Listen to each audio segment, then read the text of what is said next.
Welcome to the Abundant Life Podcast, bringing you encouragement and challenging believers to spiritual change and growth by applying biblical principles to everyday life. And now your hosts, Sasso Mendez and Ben Ariano. Welcome, everybody, to the Abundant Life Podcast. This is episode number 68. I'm here with my good friend and faithful servant in the faith, Sasso Mendez. What up, Ben? We have a special guest today. Yes, sir. When you want to introduce him? All right, we have JJ coming all the way from, I don't know, where'd you come from, JJ? Down the street. Down the street? Okay. Did you even walk, though, did you? No, it's 15-minute drive. Oh, okay. Yeah. Do you live on this side of town? Or? Yeah, 75th Ave. Oh, okay. 75th and Bell.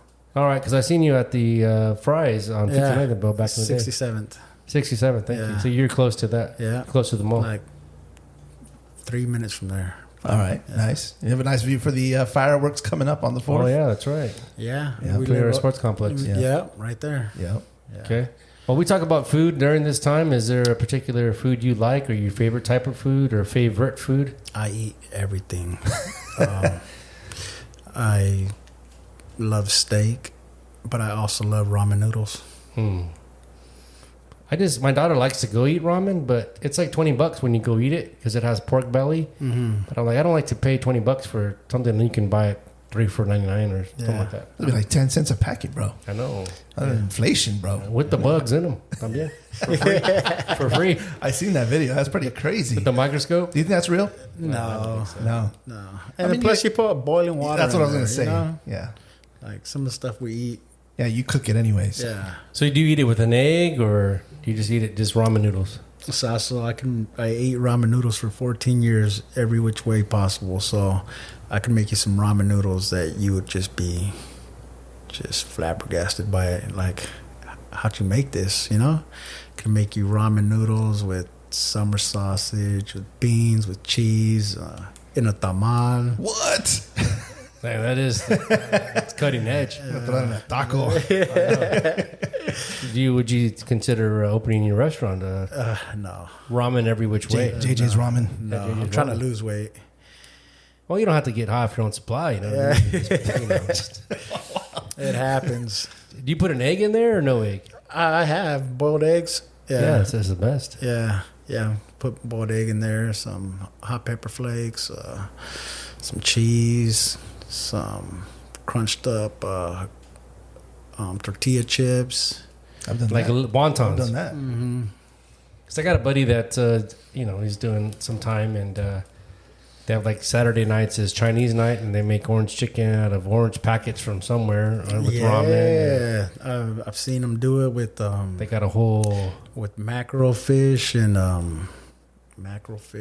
Kool-Aid packs and they're creative in there. I was surprised. He said, yeah, it's a pretty big deal that we have on Saturday nights. So you like, what's your favorite food? Like you're on death row, My favorite and food. they're gonna what do you want?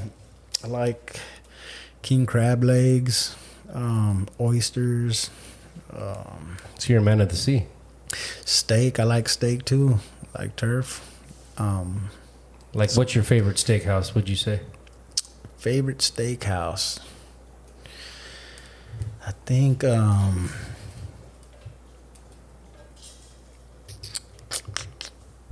my wife makes pretty good steak. It's hard to do. But She make it on makes the good grill or steak. On the stove, okay, in the like oven. in a pan? Yeah. Sear it. She sears it Yeah. and cooks it in the Bake it, oven. bake it. Yeah. But I think the best steak I've had was probably at Gordon Ramsay's restaurant in Vegas. It was A5 Wagyu with a foie gras on top. That was... Sounds good. Yeah, it sounds pretty fancy. Kind of hungry. I thought you were gonna say Texas Roadhouse or something. That was delicious. No, Texas Roadhouse is good though. But I'm hungry. It's 4 hours away, bro. You know, we can hit that right I after know, the podcast. right? You know, Can we look up some flights here while we're on a catch a quick flight, head back? get a Waymo over there. Yeah, I got to bring my computer. Yeah. I'm working from home today. All right. Well, we call us the Taco Twins. Ben's more of a street taco guy. I like hard shell. I grew up with hard shell tacos. Taco Bell. Actually, I grew up with hard shell, believe it or not, too. But when I got to Phoenix and I learned about street tacos, 'cause we don't have those back home. Where are you from? New Mexico. I was born in New Mexico. Oh, really? Where at? Hobbs. Okay, cool. Silver City. I don't know nothing about it. I Which was there for like 3 months, and then we moved over here to Tucson. Okay. Yeah. That's the crazy part because Tony was there, in Silver City, my Tony's been hometown. in That was Mexico too. Where's that at? it's a southwest corner. So if you're, it's kind of off the beaten path a little bit. So if you're going through like Lordsburg. Okay, so I was over here in this corner, closest to Texas. Yep. You're over here closer Yep. to Arizona. Exactly. Okay. Yep. So, but yeah, I grew up with hard shell tie. That's what my mom made. So when I came here, I learned about street tacos, man. Oh, I love street tacos, man. Street tacos are. Al pastor, it's my favorite. It's pretty good. Yes, it's got to be on the trompo. It's got to have the pineapple on top. Do you like tripas? I love tripas. Yeah? Yeah. Yeah, me too. We have to take him to I saw a smile come on his face, like, oh. Because We're going to have to take him to Guadalajara. because I tell Alex about it, and she's like, can't do it. I'm like, why not? She's like, it's contesting. I'm like, it's good. It's like, it's cooked, Yeah, it's crunchy. Especially if they crunch it. Yeah, make it crunchy. It's a delicacy. It is. I feel like no shade on the lighter skin, the less melanin people, but they don't like tripas or menudo, chicharron. Like it's Chicharron is in ramen. Ooh, interesting. Never Well, it's heard like of pork belly, bro, but it's a little crunchy. Get, Crunchy pork belly. Get the red pork rinds from the store. the hot ones. Get a summer sausage, chop it up, dice it up, put it in your ramen. Pretty legit. Yeah. Yeah. The pork rinds with the red powder on them. Mm-hmm. What a trip! Never thought of that one. I love those chicharron too. Those are good. My wife loves them. The chicharrones. Yeah, when we go on a road trip, that's what we get. Well, I got a Sam's big thing like this on my desk, and it's like this much now. I think people have been dipping in there. Yeah, it's probably Gustavo, bro. Yeah, probably. He said it's disgusting. I won't eat that. Yeah, but as soon as you walk away, he's probably. Yeah, he goes to Taco Bell. It's, no prejudice about food. Oh, What was the first time I went to Freedom that last? You had brought somebody, one of your coworkers with you. That's Gustavo. Oh, okay. Kind of tall guy. I can't remember. He listens to the podcast, so I got to keep it. I got to keep it PG. So yeah, that's Gustavo. He's we've been doing the exchange, and he's stuck on lesson 3, so he can't get to that. Have you ever done the exchange or no? Okay, just a 4-week Bible study, and progressively, get you to make a decision about whether you accept Christ or whether you won't. And just a little plug, we were actually on Pastor George's podcast talking about the exchange a couple weeks ago. And so check it out. I think it's Gospel Talks is the name of the podcast. Is the exchange like something from Freedom That Last? No, there's a man named Jeff Musgrave that puts the material out. And Freedom at Last is a man named Jim Berg. I think they're 2 different circles. I don't think they're separate gangs, Christian gangs. They roll different sets, Pastor George has a podcast too. He does the exchange podcast, Gospel Talks, and he does with the topic of the exchange. So people that couldn't Freedom that last that want to do Bible study, we typically will do it with them. Like those 2 gentlemen that came on Friday, prime people for because people will mostly do hey, I want to do Bible study. The 2 people that came that I was sitting next to. Correct. One that lives like 1 block away. Mm-hmm. Okay. I don't know if I can say the name, but you know what I'm talking about. Just because they most people will come and they'll be interested in doing a Bible study, and that's a good way to get to know them, and then a way to introduce them into the gospel. And some people, one of the guys that came on Friday said he'd never heard a Bible verse in his life. He was like, I don't know what you're talking about. I've never seen a Bible verse. I was like, wow. Yeah. Living a block from the church his whole life. Never heard a Bible verse. Wow. Yeah. That's crazy. Shame on us or shame on him. I don't know which one, but I was kind of blown away by that. I mean, it's a thing, Yeah. I mean, even in America where we have access to Bibles, it's not common as we think. How many do I have sitting on the shelf right here? You know what I mean? I know. Yeah. Yeah. Well, I was telling JJ to get to your house, you could just walk through the church if you could, and you'd be right here. Just on the other side of the mountain. Yep. Yeah. Just bring your trekking poles and you'd be here. Ben said he's still late for church. I am. It's like we live literally 2-3 minutes away. And You're not as late as I am, though. You know what I mean? I was like, 10 o'clock I was there at church. I kind of wish Tony would show up early because, Tony would like clog up the row. You know what I'm saying? Because I sit there and people kind of still look over me and stuff. But Tony's sitting there, bro. They don't even want to mess with him. Yeah. No. They're like, no, let's go to the next row. Yeah. Like he looks careful, honey. He makes the church like hold on to your purse. Watch half eclipse. You know what I mean? When he stands up, you know what I mean?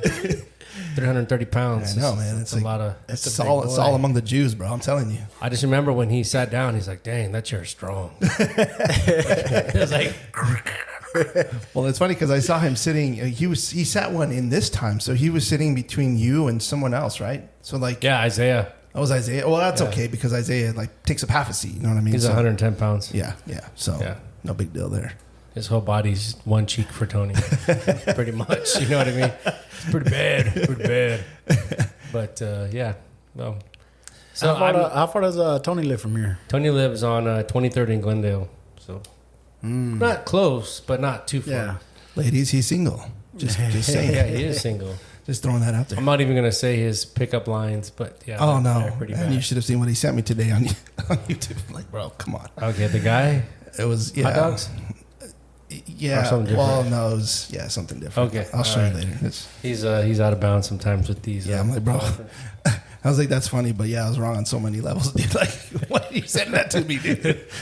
He's growing through the sanctification process. Yes, you know what I mean? yes. He's not there yet. We're all there, right? We're all being sanctified, man. So, and just to transition into, I mean, I know you got something to say as far as before we get into the content of the podcast, but I was really you came to Freedom at Last. I didn't know you per se, and I mean I seen you around, and then you just kind of shared your testimony in group, and I think Tony was fairly new. He had just started coming at that point, and he wasn't saved, right? And so, that night is I kind of I could see, like I understood like what he was saying, and some people you bring and they're just like Bible verses is just foreign idea to them. Right. And then Tony was kind of hungry. He'd kind of been he's hungry. He was hungry for it, so he was kind of set up for it. But that's why I said, man, we got to have JJ on the podcast. And then you got baptized, and we had somebody over last week, and they're like, yeah, that was a great testimony that blessed me. I said, well, we're going to have him on the podcast next week, so you can listen to the podcast and like and subscribe if you want to, and grow the show. But go ahead, Ben. Yeah, I would just say too, JJ and I were talking too about Tony and just the difference we've seen in the past year, because he saw him at that point when he first came, and then to see him now, to where he's at even after salvation, like, I mean, it's just night and day. And obviously he's on the sanctification, train, but it's a night and day difference. So it's really cool. And I know we talk about Tony a lot, but it's really neat to see God working in his life. But, I'll just a quick intro here. You can visit us at abundantlife.fm. We do have a donation option, and I just implemented a recurring donation option. So for those of you that would like to donate on a recurring basis, you can do that now. And you can also visit us at, Facebook and Instagram. We got some cool content coming out. We've been using this cool AI tool to send out, and YouTube as well. Send out these cool reels and shorts. So definitely check us out, and you can get pretty much like our podcast content in little bite-sized snippets. It's kind of more of a bait and switch. I want you to actually listen to the whole episode, but you can go get an idea of what the podcast is about. You're hungry, you loan cash, you go to Costco, you get little appetizers, right? You go around again. That's Take exactly all your kids. So. I love it. It's the Costco appetizer. Yeah, exactly. You get a little bit, you get a little piece, and hopefully you go and buy the product, right? That's exactly the whole process of it. So, and thank you, Ken Luer, for your donation, and Cody. Yes, absolutely. Thank you. I appreciate it. We do thank you for that. And so let's jump into some content here. I think Sasso's got our key verse for today, and we'll jump in. So we just said this verse, 2 Corinthians 5:17. The Bible says, therefore, if any man be in Christ, he is a new creature. Old things are passed away. Behold, all things are become new. We say this every Friday, Freedom at Last. That's one of our key verses. Because really, your baptism, right, when you came out of the water, it's behold, all things come new. And it's not like physically you changed per se, but it's just showing the world like, hey, I have decided, that, as our church would say, to follow Jesus. So if you want to just share, like, hey, how has God worked in your life since I guess since birth, right, to bring you here to this chair. Oh yeah, you could just talk about your childhood a little bit, like how was it like growing up, and there's a lot there. I know. My childhood involved gangs, drugs. It was a rough childhood, I guess, for some people. I got jumped into a gang at 7 or 8 years old. I was jump out my window in the middle of the night and go hang out with friends and do drugs, and I think when I was 12 years old, I ended up going to juvenile for a year and a half for assault on my principal, 2 or 3 stolen cars, and when I was in juvenile at Adobe Mountain, we'd go to church and we'd have these ministers come over and talk to us, and I had this couple, Ed and his wife Tony, that took a liking to me, and they would come see me every week. They'd give me stuff to read in the Bible. I'd go to my cell, and for that week I would just dive into it, and the next week I'd go and see them at church, and we'd go over what I read, and that's how I started knowing God. And was that your first introduction to spiritual things, or had your parents ever taken you to church prior to that? No, never. We weren't a church family. They're Mexican, so everything for a Mexican is God willing, and thank God, and con el favor de Dios, But I mean, I don't know if they've ever stepped into a church, but everything for them is somewhere along the lines of thank God and God willing, and pray, mijo, pray. Even though I've never seen them do that, but so yeah, that was the first time. And then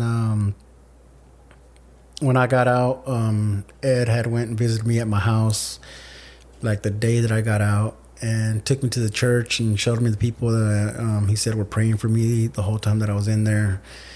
And 21 days later, I ended up back in jail for a stolen car and a high-speed chase, and I ended up going back for another year and a half. And that's just been my life, in and out of jail since I was 11, 12 years old. When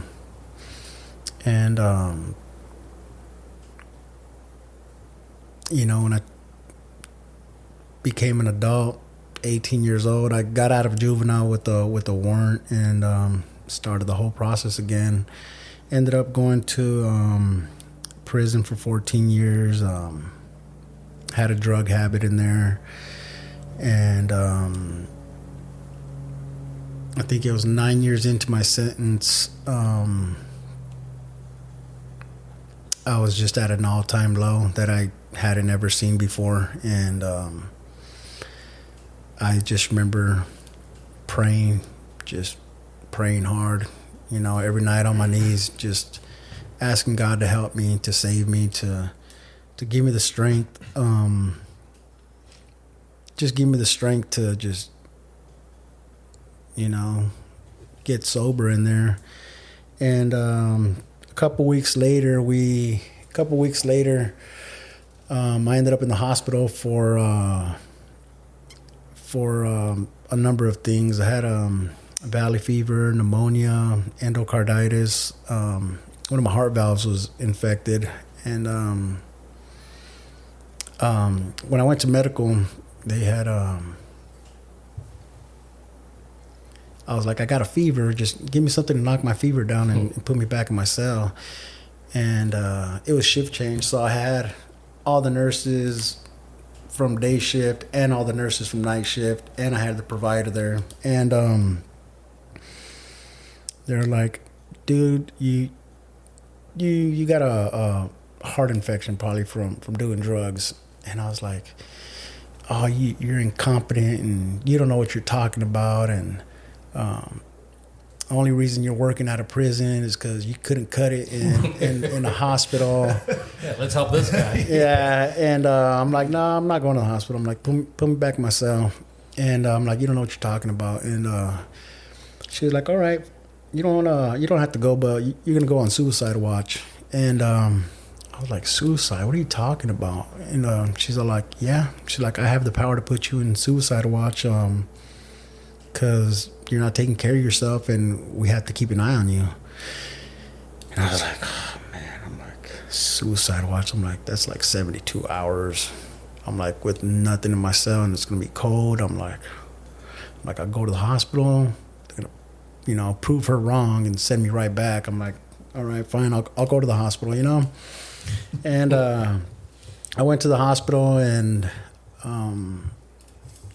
they ran some tests and they came back and they're like, I don't know how you're walking. They're like, you got valley fever, you got pneumonia. They're like, and you got a heart infection. And I was like, all right, so what's the next step, And then they're like, we're going to run some pretty heavy antibiotics through your body. And if that works and gets you cleared up, they're like, we'll send you back. I'm like, that's going to work. It's like antibiotics, like cure everything. And I think like a day or two later, they're like, it's not doing anything. They're like, we're going to have to do heart surgery on you. And I was 32, and I was like, heart surgery? I'm like, man, nobody even knows I'm here. I'm like, not a family member, not a friend, not even my neighbor in the prison that I was just at, I was like, nobody knows what's going on. And I was like, well, can I make a phone call? Like, just let somebody know, just in case I die, like, they know, like, what happened. And they're like, yeah, sure. So they pushed my heart surgery back one day because I wanted to make a phone call. And nobody answered. I couldn't get a hold of anybody. And so the next day, they came to pull me out for my heart surgery. And again, I was like, no, hold on. Let me make a phone call, And again, couldn't get a hold of anybody. And finally, the insurance people came in and they're like, either you go in for this surgery or you go back to prison. I'm like, fine, I'll go back. I'm like, what's going to happen if I go back? They're like, you're going to be dead in a day. Wow. So I was like, all right, I'll do the heart surgery. And I did it, and they fixed me up. I came out with no extra parts or anything. And I just remember laying in my bed at the hospital. Like recovery or? Yeah, well, I had valley fever and pneumonia too. So if everything would have been fine, I would have been able to go back to the infirmary in prison like a day or two later. But after their surgery, my whole body swelled up and they couldn't figure out what it was. So they put me back down again, put a camera down my throat, looked at my heart to see if they messed something up. And they're like,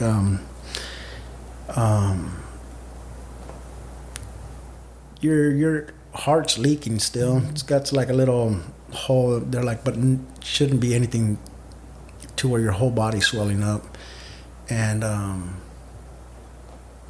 they ended up taking like 3 liters or like a liter, then like 2 more liters of fluid out of my lungs from the pneumonia. And so I ended up staying at the hospital for like 3 weeks. And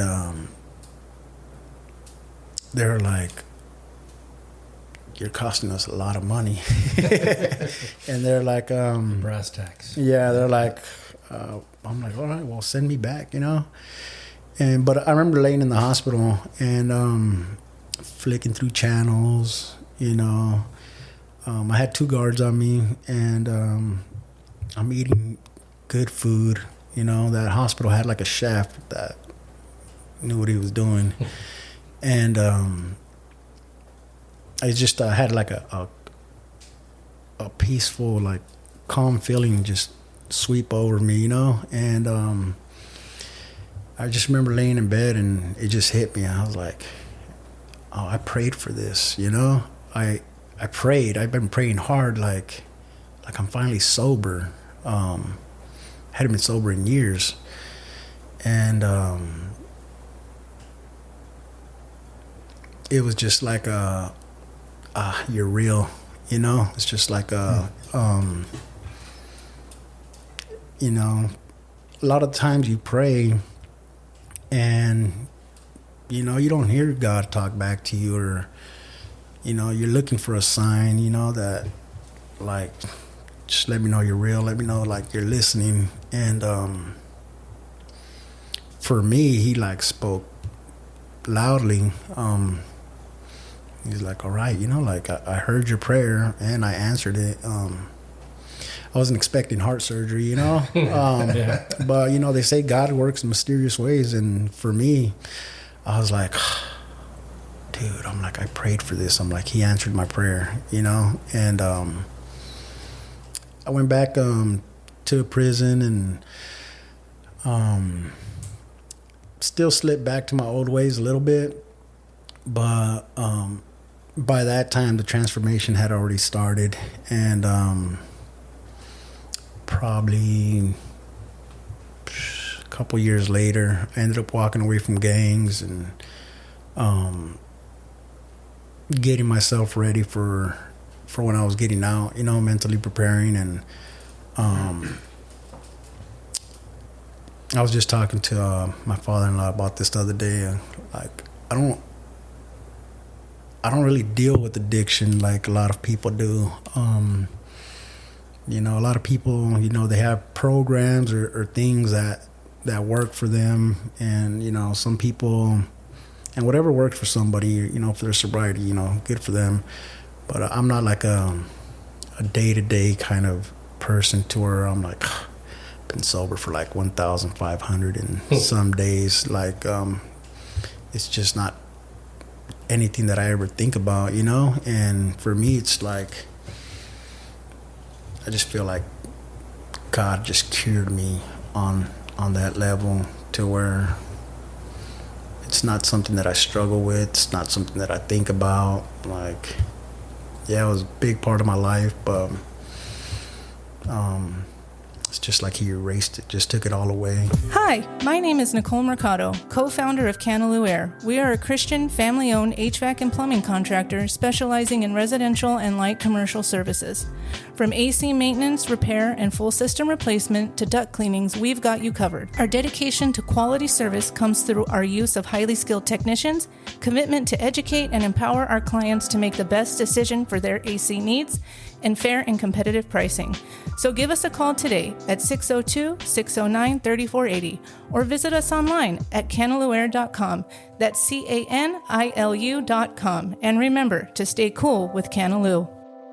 And I got out and I was working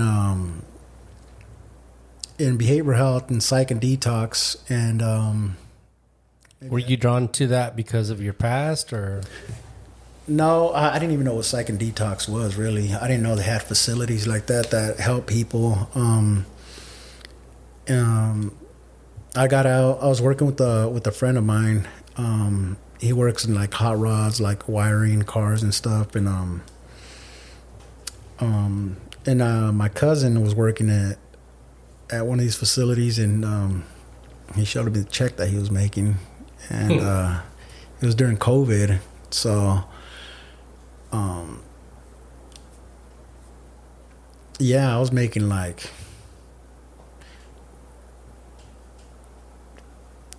I don't know, $1,000 every couple weeks or something, you know, and he was making a lot more than me. And I was like, how do I get into that, you know? And he's like, I can get you in. He's like, just apply. And I did. So that's what initially drew me to that. But then once I started working there, I was just really good at it, you know? I was just really good at it. a lot of it was being able to relate to these people, you know, and the facility that we worked at works a lot with the homeless community, you know, and a lot of the homeless community comes from, you know, prison culture,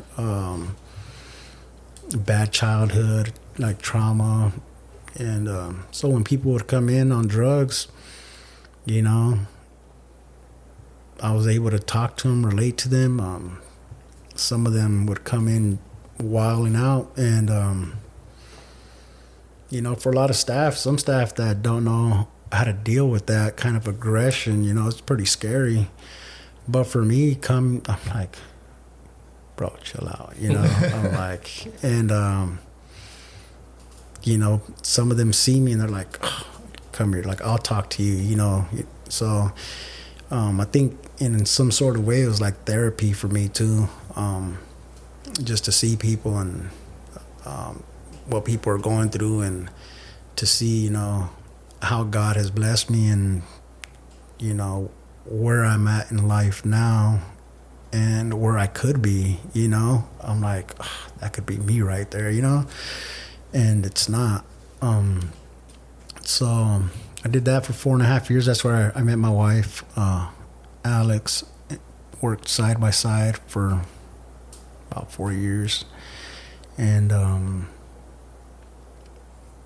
about a year ago, last year, met Ivan and Karen, her parents, and they invited me to church, and it was something that me and Alex were looking for. So yeah, it was last Easter, and we've been going strong ever since. And it's just, for me, it's, you know, God's been with me and working with me even when I wasn't working on myself, you know. It's just that he's just been showing up in my life at, you know, key points, and putting people in my life that, you know, now I have a church family and never had that before. And now I'm a stay-at-home dad, you know, just stay at home, take care of my son. And then you had mentioned the other night when you were at Freedom at Last, right? You had made a testimony, and you just said, I'm thankful for my family, thankful for, you know, because the way things are, because it's not been that way. Mm-hmm. In what ways has it changed from, or would you look back at your life and say, like, I can look back and say, wow, I couldn't imagine myself where I'm at now? Like, what has God done in your life?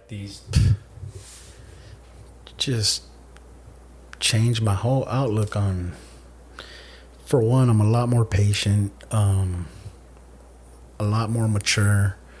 I'm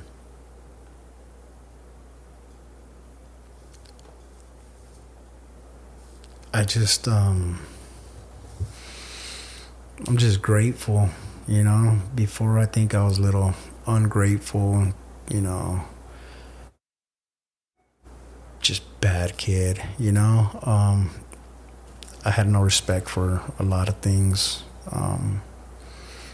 And, you know, now, you know, taking me from being in a 7x11 cell, pretty much, you know, a bathroom, to where now I got a wife, I got a family, got people that care about me, and that's just something that I don't want to lose, you know. I feel like I have a good relationship with God right now that I don't want to mess up either, you know. I don't want to, you know, mess anything up with him, or feel like I'm, you know, spitting in his face and being, you know, disrespectful for anything. He's been so good to me. Yeah, I think I'm just able to see these things now. I wasn't mature back then, you know. Mm-hmm. And do you feel you came to Christ when you were in the hospital? Like that was a moment where you accepted him? I think so. Yeah. I can't give you like an exact date, but I think for me, that's when I think he started working on me from when I was, 12, and, the gospel came to me in bits and pieces along the way. And then I think for me that was a key moment in my life. And did you have a Bible? Did they give you a Bible when you were 12 years old? Or? Yeah, I did. When I was younger, in juvenile, I used to read.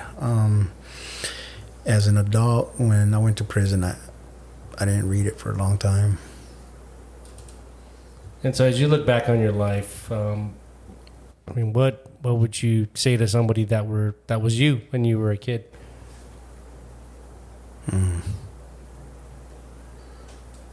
Like if you could talk to yourself, the new creature, the mature JJ, talking back to that 8-year-old when you got jumped in, like what would you say to that kid? And you kind of will, right? Because you have a newborn, so that's what you're gonna. Right.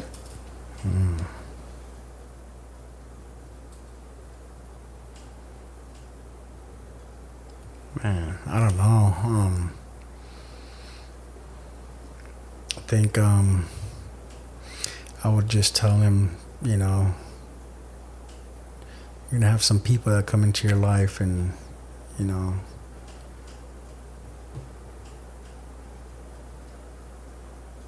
try to, some people that come into your life and want good for you, and share the good word with you, and just listen to those people and just stick by those people. Everything was there for me. Somebody took an interest in me and tried to mentor me at an early age, and all I had to do was just behave and stick by them, and I think my life would have been different. Do you still have contact with them at all? I tried to look them up. I couldn't find them. Well, if they're listening to the podcast or somebody knows these people. Yeah, that would be pretty cool. Hit them up. Yeah. And it's funny because you came on Friday and you're like, hey, how do you know, Joseph, right? And I'm like, it's funny how how small, as you said, the world is.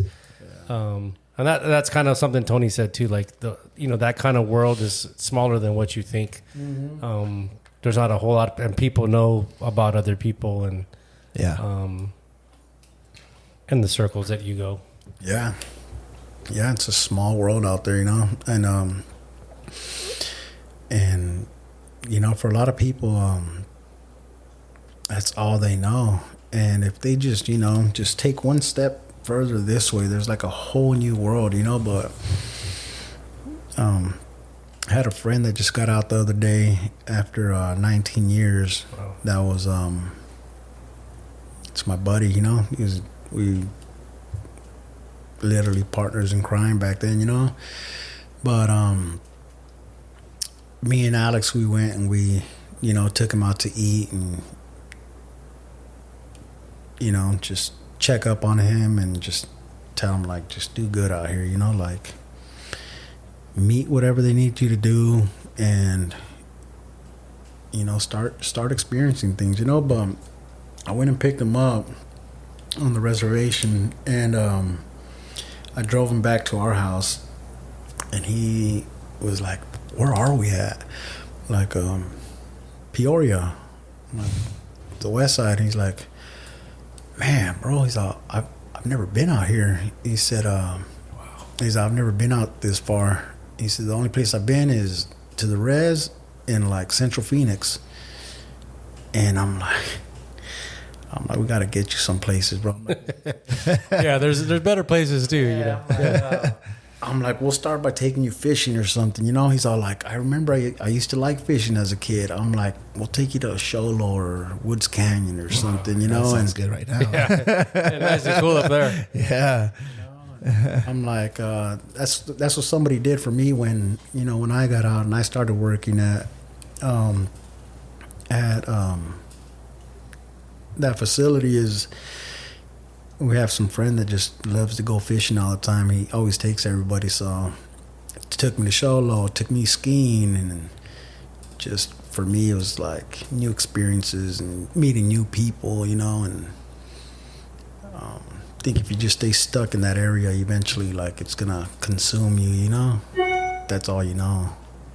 You're just trying to love on them at this point. Yeah, you know, just let them know, like, bro, that life's played out. Like, you're too old, you know. Like, you go back now, you're never gonna get out, you know. Yeah. So I think just that, trying to help somebody, you know. I got help, so I think that's pretty good. I think that's the beauty of, to me, salvation and sanctification is, so you get out of hell, right? That's what some people get saved for. But then you get that relationship where he's there with you every day. And you had said, I think, you know, immature Christians, we do right because we want things or we want God's blessing. And then the more mature you get, you do things because you don't want to break the relationship. Just like your wife, right? You don't want to harm what you got because you know it's good, and you know whatever else is out there is just a fool's gold. It's not real, to be honest. Like drugs, right? It's there and it vanishes away. So do you have, for our listeners that are listening to your story, and how would you say God's working in your life like today? Like what does that look like? Like what do you have like a mission or a goal, or I want to reach my friends, or I just, you know, I'm trying to be the best Christian and develop? I think he's definitely, you know, he's never going to put more on you than you can handle, you know? And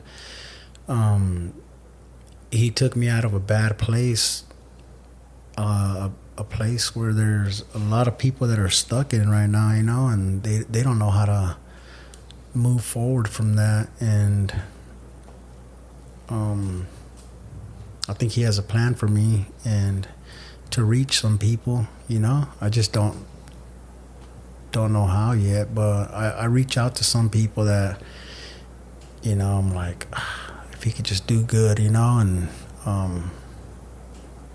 I could help somebody, and I think I'll be doing my part, you know. One big thing is when I got out, I got pulled over by a gang unit, and when you got out of prison? Yeah, I got pulled over by the gang unit in Mesa. I was on a motorcycle on a little crotch rocket, and the person that pulled me over, like, where are you coming from? I'm like, the res. And he's like, okay. He called another unit, somebody else that was familiar with the res, and he said, what's your name? And I was like, JJ. He says, Erasmo? I'm like, man, how do you know me? I'm like, I've been gone for 14 years. I'm like, I'm not a part of anything. I'm like, I walked away from that life, you know. And he was just like, man.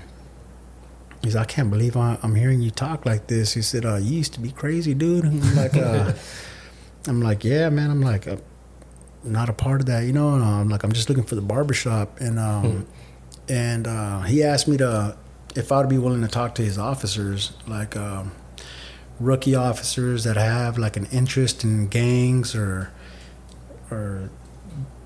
just want to understand it better, and that I would be helping them, because when they pull over somebody that looks like me, not everybody's doing bad things, you know. And turns out he's a Christian. And wow. He was there when I got baptized. Wow. So he came to your baptism. Yeah, he's my friend. And I've done talks with him at the police academy. We went and talked to at-risk youth at high schools, some human trafficking programs. But it's just another example of, you know, God putting these people in my life, like, that are Christians, that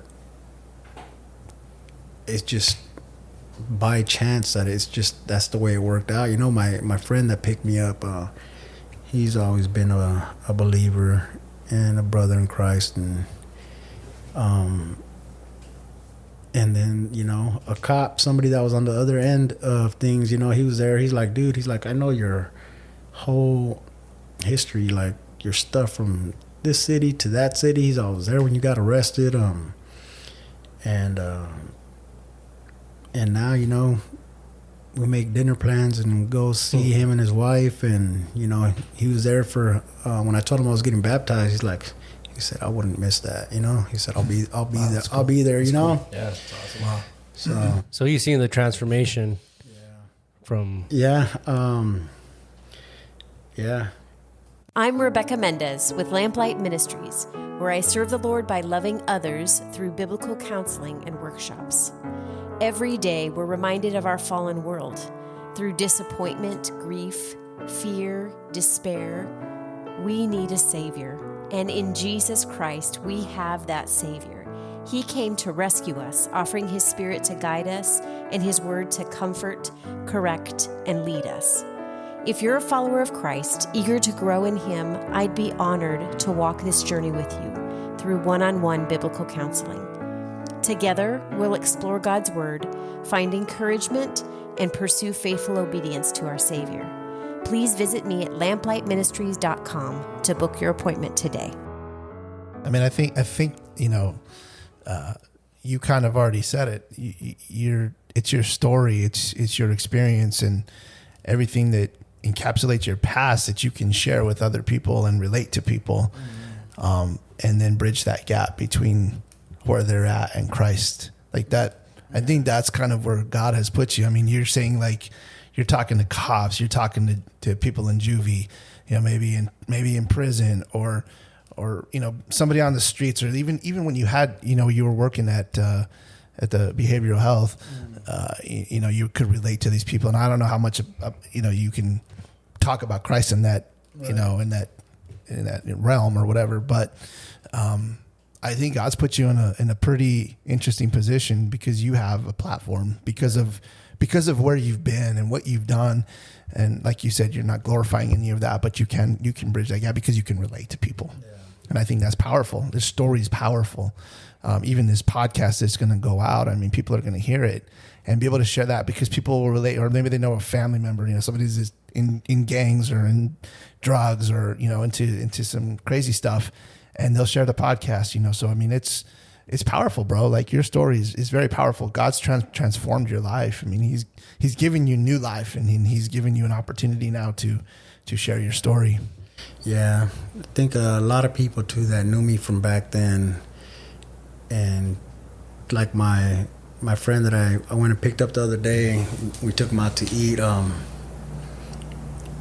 He just kept telling my wife, he's like, I don't know this dude right here, you know? He's like, it's like he wasn't like this before, you know? And I'm like, man, like you can do it too, you know? Like, like just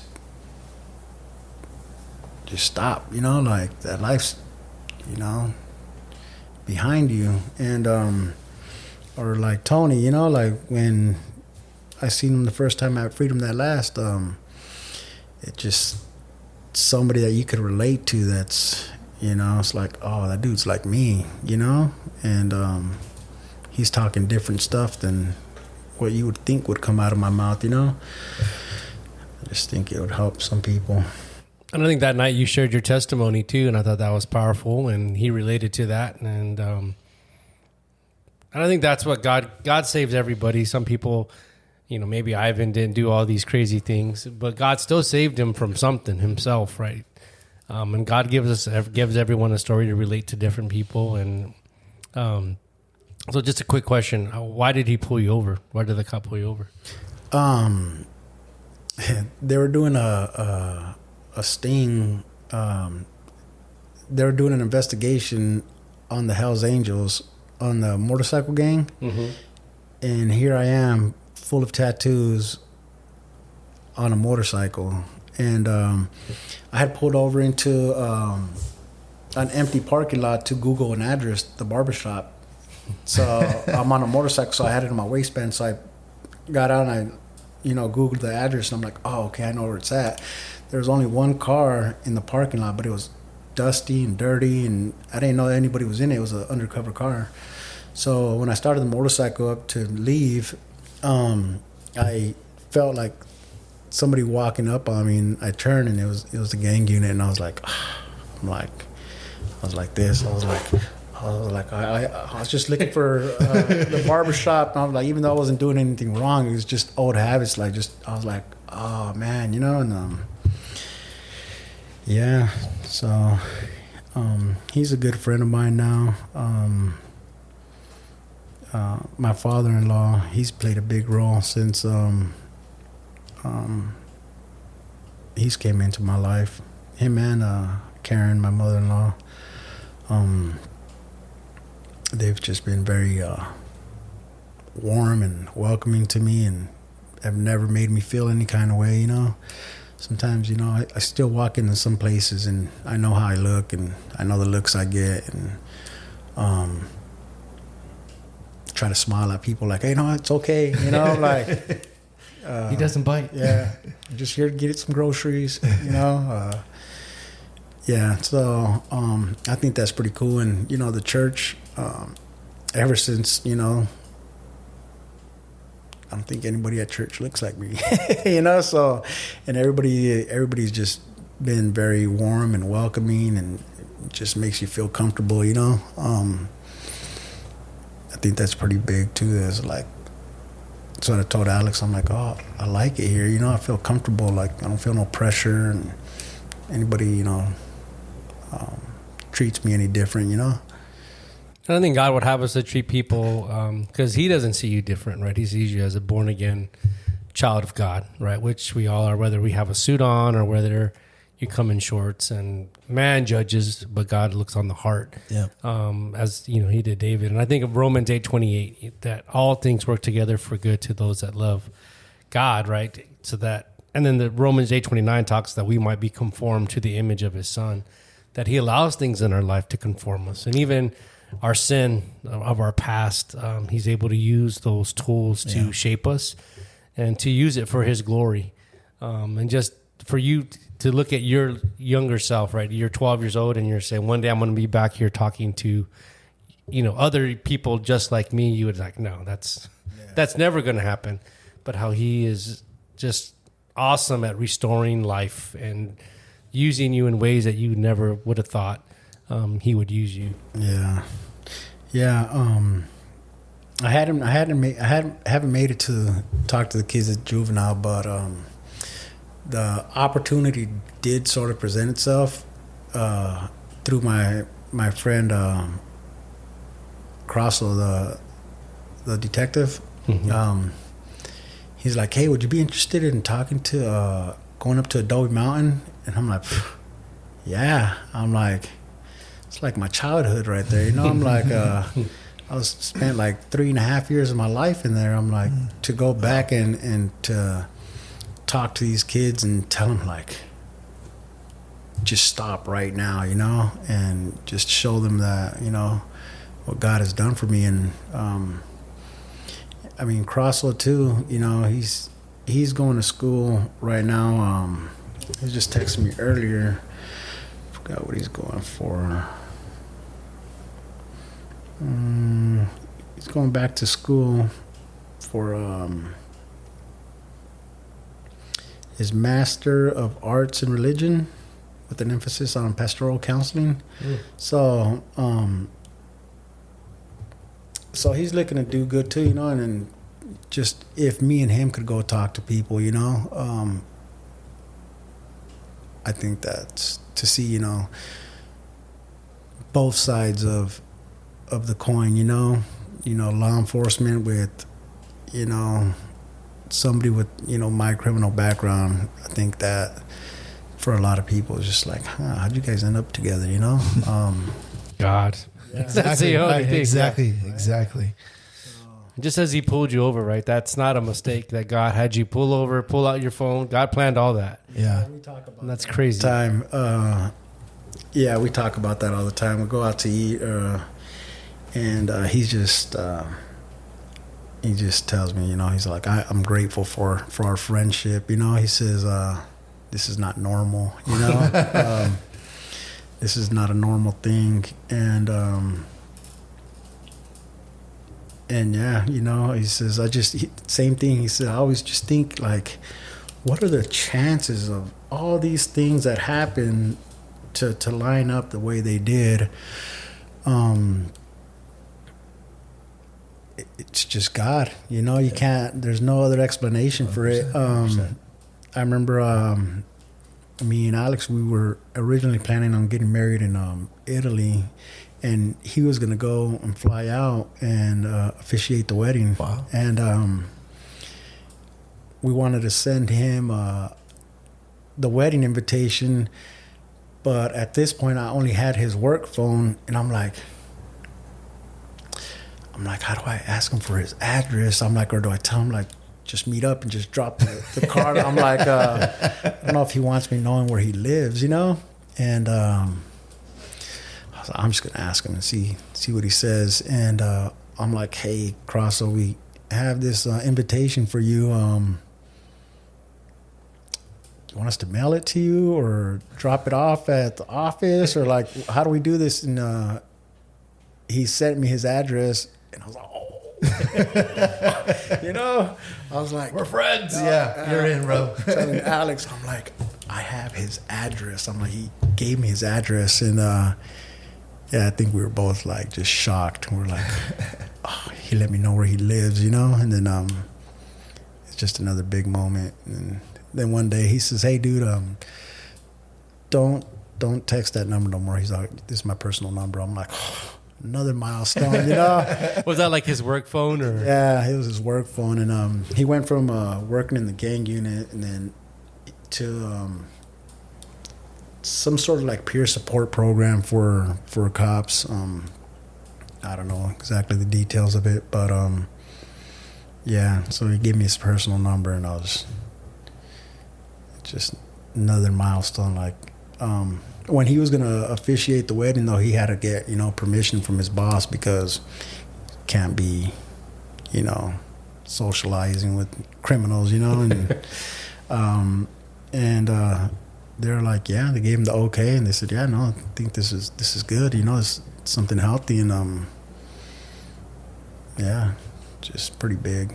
What a mind blow, right? To think that the guy that would be there for some of your arrest would be the one that would marry you, and give you his personal phone number. We didn't make it to that. We ended up changing the whole plans, but just the fact that he was willing to go and that he was going to do it, and I mean, it just drew us so much closer. That's cool. That's way cool. And he watched your baptism. He came. Yeah, he came for that. Then we went out to eat after that, and he gave me a Bible. So I thought that was pretty cool. It's just another thing, you know, that I'm grateful for, and I just don't want to mess up. You know, I'm like these are good people that I got in my life that I didn't have before. You know, my sister, for the longest, I'll text her in the morning. I'm like, hey, good morning, sis. How you doing? She's like, are you okay? Is everything okay? What happened? I'm like, nothing. Say good morning. Yeah, I'm like, I've been out 4 years now. Like, and she's like, oh, okay. So good morning. She is like PTSD, high alert. She's a stress box anytime. Just send her good morning and send her a Bible verse. Yeah. You know what I mean? If I'm texting you, we're good. Yeah.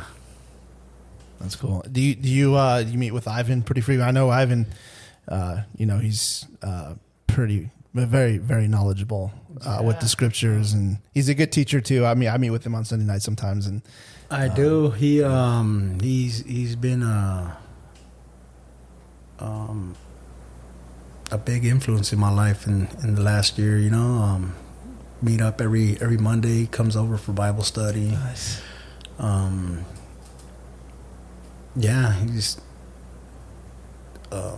father figure in my life right now. You know, something that I've never had. You know, somebody take that kind of interest in me and just like really care for me. You know. Yeah. Anything you want to, any final thoughts you want to share about your life or about advice or? No. Well, I mean, that's a powerful story, man. I mean, I think you have a quite an amazing testimony. And, we talk about it all the time. It's whether you have a past like you do, or you have a past like, say, Pastor Saul, where he got saved when he was 4 years old. I mean, in either scenario, before Christ, you're dead. Before Christ, you need a Savior, and it doesn't matter what your past is. But I think that your story is very powerful in the fact that you can relate to a lot of people in the culture that's out there right now, and it's something you can share. I think God's got some big plans for you, bro. Yeah. Hopefully I can get out there and help some people, and bring them to Christ. And maybe it's ahead. Well, and he's already using you, right? I mean, I don't want to walk past that either. Where he's already, and he's orchestrated all these things in your life, right? To this. Yeah, I just think there's still a bigger plan out there that I just haven't seen yet. I'm taking it all in as I go.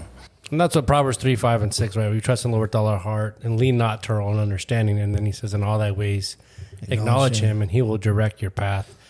And he doesn't promise to be a spotlight, but he does promise to be a light. And if you're holding a flashlight, I just did the Grand Canyon, pitch black, right? You can only see not too far in front of you, but he knows that whole future. But he just guides the step for today, the step for tomorrow, the step for the day after. And it's just every day, and how if I were you looking back, I'd be blown away by, I never would have thought. I am. Yeah. It's crazy. Yeah. Alex has went and done, when she's went with me to their police academy, when I went to go talk to